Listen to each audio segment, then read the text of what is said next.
महानगरपालिका निवडणुकांसाठी सगळेच पक्ष आता सज्ज झालेले पाहायला मिळतात। भाजप राष्ट्रवादी नंतर आता शिवसेनेच्या वतीने सुद्धा अर्ज वाटप सुरू करण्यात आलेलं आहे। आज आपण बघतोय शिवसेना भवनामध्ये मी आहे आणि मोठ्या प्रमाणात या ठिकाणी अर्जांचं वाटप जे आहे ते झालेलं आहे। अर्ज वाटप अर्थातच माजी आमदार रवींद्र धंगेकर यांच्या हस्ते होताना पाहायला मिळत आहे। रवी भाऊ स्वतः माझ्या बरोबर आहेत, त्यांच्याशी आपण बोलणार आहोत। भाऊ काय सांगाल, आज अर्ज वाटप सुरू केलेलं आहे, काय नेमकी स्ट्रॅटेजी असणार आहे महानगरपालिकेची? याच्यामध्ये एकनाथ शिंदे साहेबांच्या नेतृत्वाखाली महाराष्ट्रामध्ये महानगरपालिका असेल, नगरपालिका असेल, जिल्हा परिषद असेल, या सगळ्या निवडणुका आम्ही लढतोय। आज पुणे महानगरपालिकेच्या निवडणुकीचे फॉर्म वाटप आम्ही करतोय। आचारसंहिता कधी लागेल ते आता आपल्याला समजायलाच, पण आमची निवडणूक ही सगळं सार्वजनिक पुणेकरांची निवडणूक असेल। पुणे शहरामध्ये असणारे प्रश्न, मग ट्रॅफिकचे प्रश्न असतील, तुमचे गुन्हेगारी मुक्त असेल, बाकी पायाभूत सुविधा असतील आणि शक्यता जेणेकरून पुण्याच्या हिताचे राजकारण करण्याचा आमचा हेतू राहणार आहे। सगळ्यात तरुण उमेदवार पुढच्या 25-30 वर्षांमधलं नेतृत्व आम्ही ह्या महानगरपालिकेच्या निमित्ताने देणार आहे। आपण बघितलं असेल की या निवडणुकीच्या धामधूममध्ये पैसा, गुन्हेगारी, बाकीच्या गोष्टी बघता कार्यकर्ता हरवत चाललाय। कार्यकर्ता जमाती नष्टे नाबूद व्हायची वेळ आली, कारण आज कार्यकर्त्याला संधी देण्यासाठी फक्त शिवसेना सारखा पक्ष राहिला आणि तोच संधी देऊ शकतो। आपण बघितलं असेल तर शिवसेनेने सर्वसामान्य कार्यकर्त्यांना न्याय द्यायचा प्रयत्न केला। मग मनोज जोशी साहेब असतील, एकनाथजी शिंदे असतील, नारायण राणे असतील, अनेक लोक ज्यांना चेहरे नव्हते ते फार मुख्यमंत्री झाले, उपमुख्यमंत्री झाले, मंत्री झाले। हे सगळे शिवसेना पक्षच करू शकतो आणि एकनाथ शिंदे साहेब नेहमी म्हणतात त्या कार्यकर्त्यांचा पक्ष आहे। त्यामुळे ह्या इथं कार्यकर्त्यांना संधी, आम्ही 165 उमेदवार, आमचा अहवाल तयार आहे, साहेबांपर्यंत पोहोचलेला आहे। साहेबांनी जो निर्णय घ्यायचा तो साहेब निर्णय घेणार आहे, पण शेवटच्या मिनिटापर्यंत फॉर्म भरेपर्यंत आमची राजनीती ही पुणेकरांच्या हिताची असेल, तरुणांना संधी देण्याची असेल, सर्वसामान्यांना न्याय द्यायची असेल, ही सगळी शिवसेनेच्या माध्यमातून आम्ही देणार आहोत। 165 जागांवर तयारी झाली असं तुम्ही म्हटलात, मग स्वबळाचा नारा आहे का थोडक्यात?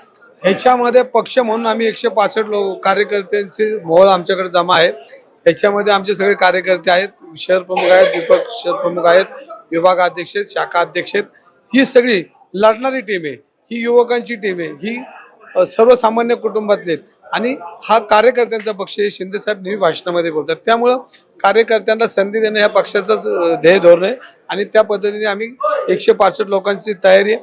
त्याच्यापेक्षा जास्त कार्यकर्ते आमच्याकडे लढवायला इच्छुक आहेत, पण मी सांगतो की शेवटच्या मिनिटापर्यंत फॉर्म भरेपर्यंत आमची स्ट्रॅटेजी पुणेकरांच्या हिताची असेल, पुणेकरांना चांगलं नेतृत्व द्यायचे असेल, चांगल्या कार्यकर्त्यांना संधी द्यायची असेल, तर हे सगळं आमच्या शेवटच्या मिनिटापर्यंत असेल। भाजप कुठेतरी स्वबळावर जाण्याच्या तयारीत असलेलं दिसतंय। भाजपकडून जवळपास 3,500 लोकांनी अर्ज भरलेले आहेत, काय सांगाल कसं होणार? नाही, आता कुणी कुठल्या पक्षाचं काम करावं, कुणी कोणाचे फॉर्म वाटावं, कुणी कुठं इच्छा व्यक्त करावी, पण आमची इच्छा व्यक्त की जेवढ्या जागा आहेत तेवढ्या जागा आम्ही लढवणार आहेत आणि आम्ही आमचे कार्यकर्ते सगळे सज्ज आहोत। आमचे सगळ्याच पक्षाचे पदाधिकारी याच्यासाठी कामाला लागलेले आहोत। तुम्हाला बऱ्यापैकी एकनाथ शिंदे साहेब पुढल्या आठवड्यात बोलते, आता हे सांगा। तुम्ही म्हटलात की 165 जागांची तयारी झालेली आहे, दुसरीकडे असंही म्हटलं जातंय महायुती म्हणून लढलात तर केवळ 30च जागा वाट्याला येतील, असं काही निकष? आम्ही 165 जागांचा अहवाल आमचे 165 जागा साहेबांपुढे नेऊन ठेवलेला आहे। जो निर्णय साहेब घेणार आहेत तो आम्हाला सगळ्या कार्यकर्त्यांना मान्य असेल, पण आमची भूमिका ही असेल की 165 आम्हाला लढवायचे। पण पुण्यात शिवसेनेचा चेहरा कोण या निवडणुकांसाठी? नाही, आता चेहरा एकनाथ शिंदे साहेब आहेत, कारण त्यांनी या महाराष्ट्रामध्ये काम केलेत।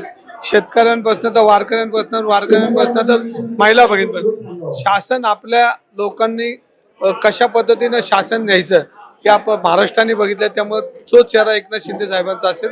शिंदे साहेबांच्या नेतृत्वाखाली महाराष्ट्रातल्या निवडणुका होतील। पण सध्या तरी पुण्यात तुम्हीच जास्त आघाडीवरती दिसताय शिवसेनेचं काम करताना, त्यामुळे तुम्ही चेहरा तसं पण म्हणायचं का? नाही, मी कार्यकर्ता म्हणून माझा चेहरा नेहमी राहील, लीडर म्हणून एकनाथ शिंदे। एक शेवटचा प्रश्न, यावेळेस रवींद्र धंगेकर कुटुंबातून रवींद्र धंगेकर हे मनपा निवडणुकीतून माघार जरी घेतलेलं असलं तरी सुद्धा 2 नावं आता धंगेकर कुटुंबातली इच्छुक दिसतात, काय नेमकं? नाही, मी माघार निवडणुकीत नाही घेतले, मी निवडणुकीच्या प्रक्रियेत, कारण जोपर्यंत मी लढता येईल तेवढे दिवस लढणार आहे।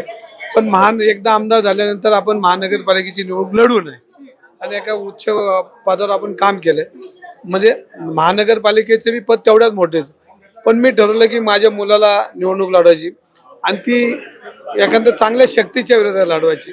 आणि ज्यांनी चांगली शक्ती म्हणजे ज्यांनी ही महानगरपालिका लुटली, ज्यांनी या महानगरपालिकेचा बाट्याबोळ केला, ज्यांनी या महानगरपालिकेमध्ये त्या पदाची किंमत ही भ्रष्टाचाराकडे नेली, त्या व्यक्तीच्या विरुद्ध लढवायचे असेल तर आता ती व्यक्ती शोधतोय मी, त्या व्यक्तीच्या विरुद्ध लढवणार आहे. बरं, अर्ज कधी घेणार आहेत मग चिरंजीव? अर्ज का आता अर्ज येईल ना, आता थोड्यात येईल.